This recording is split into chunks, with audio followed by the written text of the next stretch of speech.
Today on Third Rate Content, the haunted ruin of Buildwas Abbey. So welcome back to Third Rate Content. Today we're going to fully investigate and explore Buildwas Abbey, find out about its history and find out about the ghosts of Buildwas Abbey. So buckle up and I'll see you out here. Buildwas Abbey was founded in 1135 by Roger de Clinton and was a Cistercian house, although originally it was founded as a Slavonic monastery. The abbey was dedicated to both St Mary and St Chad, the same as Lichfield Cathedral. Like many places similar to it, the abbey was a centre of learning with a substantial library. It was noted for its discipline until the economic and demographic crisis of the 14th century, which we'll hear a bit more of later.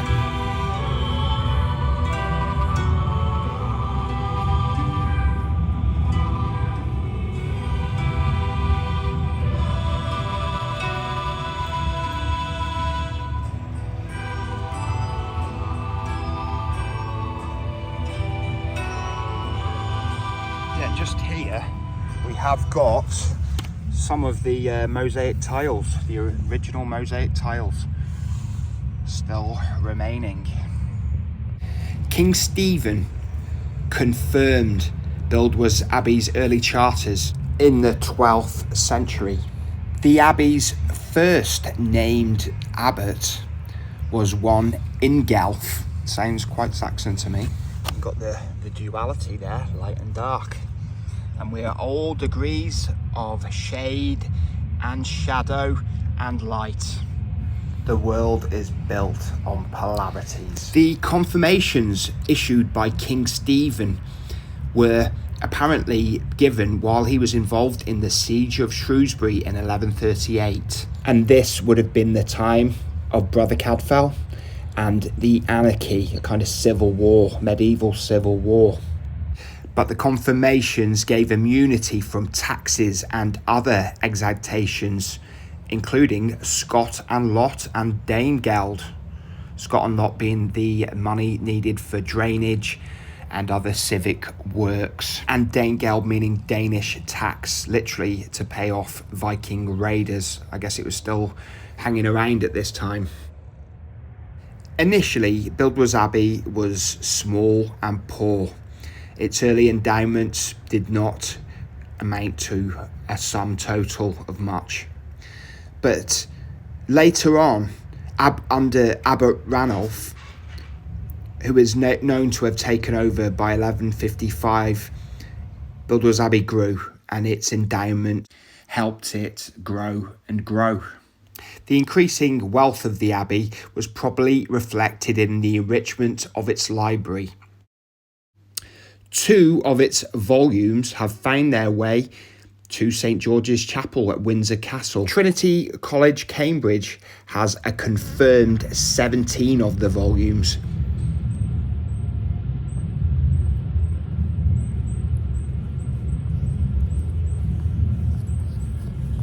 Buildwas Abbey was broadly prosperous for the first 200 years of its existence. But as the years passed, its exposed and undefended position began to tell in times of strife. As early as 1264, Buildwas Abbey was having money extorted from it. Robert de Ferrers, 6th Earl of Derby, approached Buildwas Abbey with an armed force and extorted 100 marks, according to Wikipedia. The medieval feudal system was already beginning to show signs of difficulty in England, decades before the arrival of the Black Death, with labour shortages and other work problems. The Black Death first reached England's shores in June 1348. By the summer of 1349, it covered the entire country. Current interpretation of the data, along with new information, states that a figure of between 40 and 60% mortality of the population would have had a seismic effect on the society of the Middle Ages, not least on religious houses like Buildwas Abbey. Buildwas Abbey, it would be fair to say, never really recovered from the Black Death, which ravaged the country for years, decades, and the many other problems it endured. From accusations of a lack of piety to a lack of lay brothers, to plagues of cattle and robberies. But the final and most existential crisis came in 1535, when England cut ties with Rome and Henry VIII decreed that all the monasteries were open season and they will be shut down and their assets stripped. Of course, this meant the end for the already weakened Buildwas Abbey. And it's almost sad when one reads of Thomas Cromwell's commissioners finding 12 monks still living at the abbey in very late 1535. Obviously, they had nowhere to go.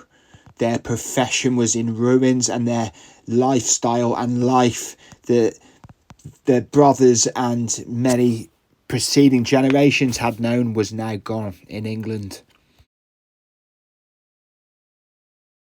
Of course, the Henry VIII inspired Reformation was the end of Buildwas Abbey. If you can see the fence just on the left of this shot, it was the way into the crypt, but unfortunately it was closed on our visit. Hopefully it'll be open in summer.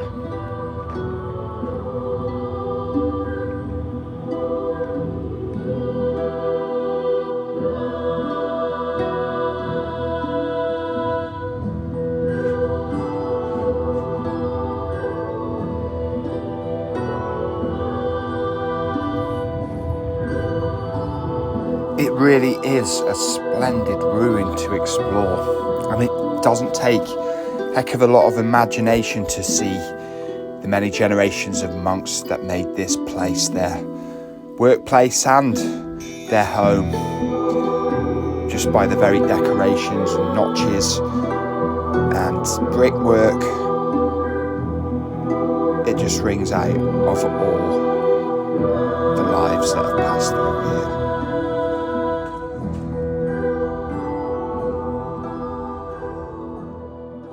Looking at the chapter house here, where the monks would have met each morning for a meeting and directions about the day's activities.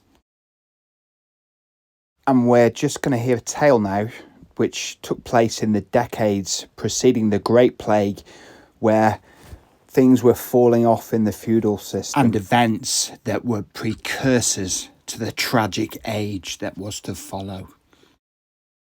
And I know the mad monk or the mad ghost monk is a very well used trope in ghost folklore. But this features two monks. One was so mad that he killed the other, and the other was so mad he came back as a ghost. Let's go. So Buildwas Abbey has stood on the banks of the River Severn for nearly 1,000 years. But what would be an abbey without a ghost story? So let's listen to what happened. So the story concerns a humble monk and the slaying of a greedy abbot during a time of plague and famine. A cattle disease blighted the local area and decimated livestock numbers. Manor reported seeing 62 of the 154 cattle dead, and the rest were too sick to give milk. With scenes of woe unfolding throughout the local area, money was just not available. But the greedy abbot continued to demand his high dues, and the local farmers became angry. A church delegation was sent to Buildwas, and for a time there was peace. But the following year the crops failed. Obviously, with food not being able to sustain the local population, many of them moved away out of the area looking for work and a more guaranteed existence. And this led to less taxes in the abbot's pocket and less people to do the work around the abbey. Of course, this led to less revenue coming in to the abbey by a lot in its lands. There just wasn't the people to pay the taxes. The abbot was once again unrelenting and demanded full taxes. The peasants were unhappy in the extreme, and they found a junior monk named Thomas Tong to speak for them. And he wished relations between the abbey and the local populace to remain untarnished. But it is also believed that Thomas Tong had a deep personal dislike of the abbot. After concerns had been raised about the growing financial disquiet and relations with the local populace, a meeting between Tong and the abbot was arranged. The meeting started with a cloud over it and descended into further unpleasantness. Before long, both men were fighting, and something snapped in Thomas Tong, and he stabbed the abbot to death. Nobody knows whether it was premeditated, but he had a sharp implement to hand, that we know, because the abbot was slain. Thomas Tong evaded justice. He eschewed his habit and lived like a vagabond on the run for some time. And he seemed to evade serious justice because some years after the murder, he was readmitted after being ejected from the Cistercian order. Tong made a pilgrimage of repentance and came back to Buildwas Abbey as a monk. But that is when the haunting started. After he had lain for 5 years, the abbot's ghost was seen about the grounds of Buildwas Abbey. Monks who had known him in life confirmed that it was the greedy abbot of Buildwas Abbey, in spectral and unhappy form. The ghost, or shade, soon became a terrifying nightly occurrence. When monks started to believe that the ghost was searching for his murderer, Thomas Tong himself fled Buildwas Abbey and was never seen again at the site. But with the Black Death descending on the country of England and the whole of Western Europe 5 years from this murder, there would be so much more woe and sorrow than one murder to come. But the ghostly, spectral abbot continued to haunt Buildwas Abbey, maybe not nightly, but from time to time, and is still seen in the grounds to this day.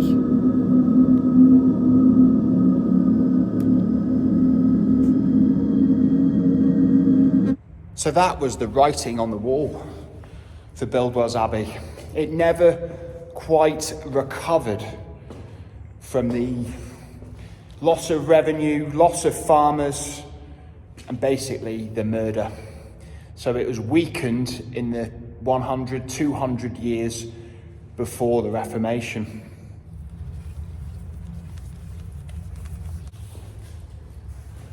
So thank you for watching to the end of today's third rate content. It's been a blast, been very enjoyable, interesting and a bit spooky. But if you did enjoy today's video, our little micro adventure, why don't you think about leaving a like, subscribing? It really does help the channel at the moment. Every subscription helps as we march on to 1,000 subscribers and beyond. I'm not trying to push you into any of these things. If you think the channel deserves it, just hit us up. But if I don't see you soon, I'll see you 3 times as soon. Third rate content, signing out. Bye bye.